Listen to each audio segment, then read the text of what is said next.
Yesterday we just discussed facial changes and it turned out she's not as bad as many people think. In today's video we are going to talk more about the second 5-star unit that is going to be released in patch 2.5, LINGSHA.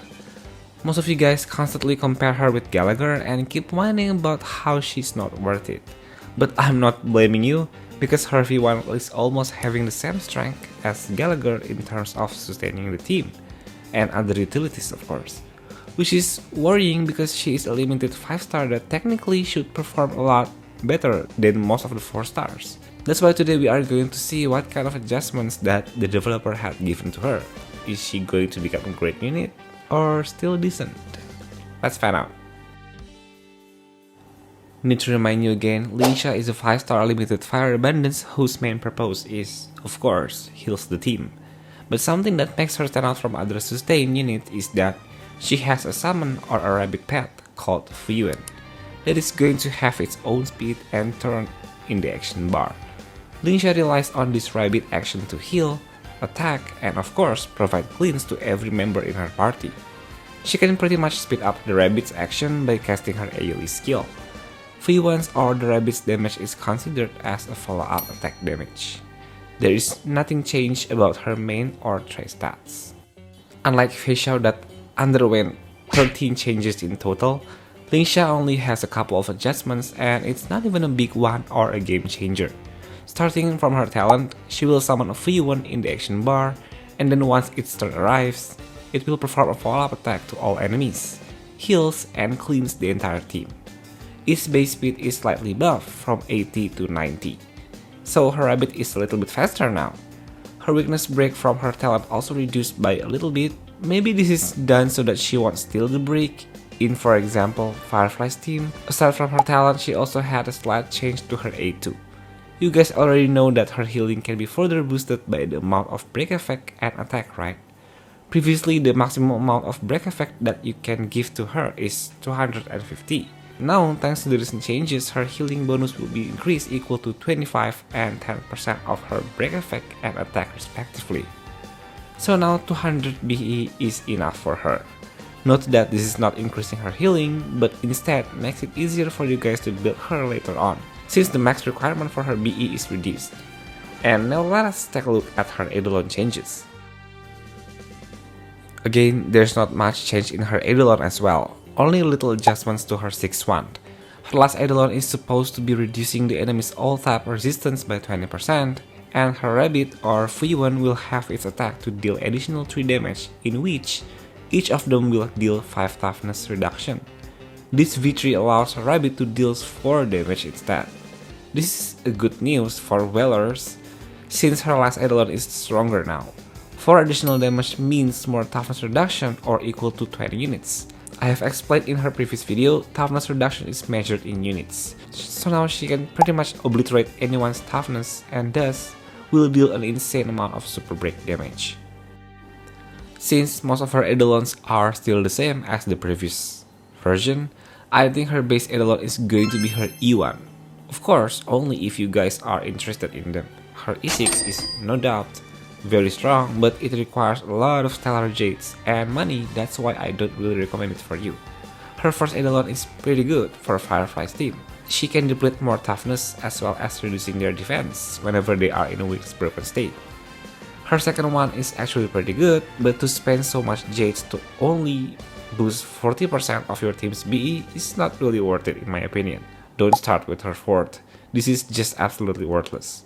The thing with LINGSHA's Eidolon is they are all not really worth your money, unless you are lucky to get several of her copies in 10 pool. I know you guys might probably be tired from hearing this, but to give her an ability somewhere in her Eidolon that maybe can impart a fire weakness might sound better, rather than just increase her healing amount. Since her Eidolons, especially E6, are basically useless if you are up against a non-fire weakness enemy. Well, if we are looking at the bright side, LINGSHA is a unit that is already okay even with 0 Eidolon. And to conclude, her E1 is probably the most useful and the cheapest among the others. So should you go for her first Eidolon or just pull for her signature? Okay, since the toughness reducing damage from her talent is nerfed now, this means her E1 is having more value than before. LINGSHA's weakness break efficiency is increased by 50%, which means her talent damage now will deal 45 toughness break, just like her previous version. Meaning this Eidolon is supposed to be in her default kit. Not only that, she will also reduce the enemy's defense by 20% once they enter the weakness broken state, which is awesome for some DPS unit like Firefly that can deal huge numbers once the enemy's toughness is gone. Meanwhile, her LC remains the same. Wearers get 60% BE, which is insane, and then this LC will increase enemies' damage taken from any ability by 18% in total if the wearer uses their ultimate and their BE is reaching 150 or above. So in certain team, the damage output difference is only 1%, which is very insignificant. So that's why we need to see other factors to determine which one is the best for you to pull. Her LC offers a high amount of BE, which is 60%. This will make her character building a lot easier for players. Meanwhile, she also offers 18% vulnerability for any type of damage, like break, or follow-up attack, or dot, while her E1 is defense reduction by 20%. But to have this defense reduction, you need to make the enemy to be in their weakness broken state. Thus, E1 can mostly benefit in break teams, especially if you are using Firefly that can implant fire weakness, since LINGSHA's weakness break efficiency will only be useful against a fire weakness enemy. Follow-up team composition is not really effective for her first Eidolon, but instead might work for S1 LINGSHA. So signature can make her team comps quite flexible, while her E1 specifically works well with break teams, especially with Firefly, and this also makes her deal more super break damage. So it's up to you to choose now. Seeing the state of LINGSHA now, I think she needs to be a lot better than Gallagher. Everyone keep whining about why her power is only slightly better than the 4-star unit, which is technically a free character also, while LINGSHA herself costs about 20 or 24k Stellar Jades. Of course, these two are always being compared to each other since LINGSHA's main kit revolves around healing and break, despite having a summon that can deal follow-up damage. At this current state, despite being a great competitor, LINGSHA's release will be appreciated more by Gallagher, since now there is more variation to his Lightcon options, which is LINGSHA's own signature. This LC works really well with him, although may not be his strongest options, but still, in the end, Gallagher keeps winning. If they really want to make a huge upgrade from the godly existing 4-star, they might as well make her follow-up abilities more prominent, so that this can be a plus point for her that Gallagher could never do. If we are speaking about who is going to be the best sustain for Firefly's team, I think Gallagher still wins, probably because he is cheaper and LINGSHA offers only a slight improvement. Firefly might struggle a little bit in a single targeted enemy scenario. That is why Gallagher can help her by dealing a significant toughness reducing abilities against a single enemy, while LINGSHA helps her in multi-target or AoE situations, which Firefly probably won't have a problem to begin with. Now we came to her possible relic options. Since she is a healer, using 2-piece Passerby can help her to recover more health to her members. You can pair this with pretty much anything, like with 2-piece Messenger for example, in case you lack speed in her substats, and then with 2-piece attack since her main skilling is basically attack. You can also pair it with a 2-piece break.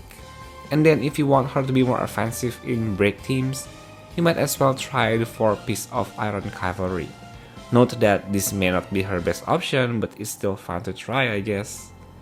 As for her Planar option, you can focus on her break stats, so sets like Talia can improve both her BE stats and heals as well. Of course, her super break damage too, if she triggers any. You might want to use healing boost for her body piece, and the speed is obviously for her boots.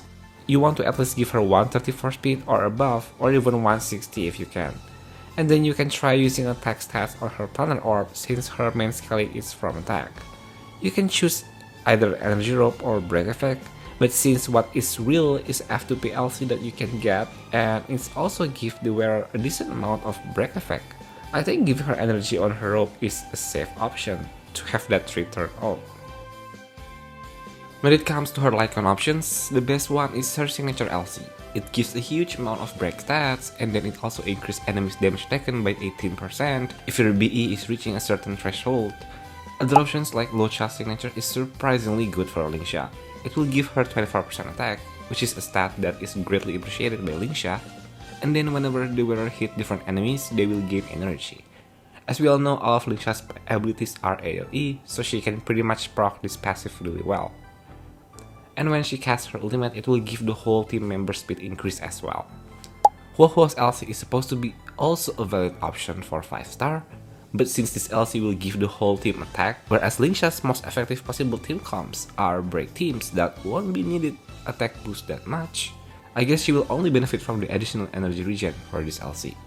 Time Waits for No One can be used, but definitely not her strongest option. Aside from 5 stars, the only most effective 4-star LC for her is What Is Real. It's not that the other options are bad for her, they are pretty much solid, but this LC here is winning due to the additional break stat that it offers. And you can easily obtain this LC with full refinement in the shop. You guys might have already known what kind of team that really suits LINGSHA's kit.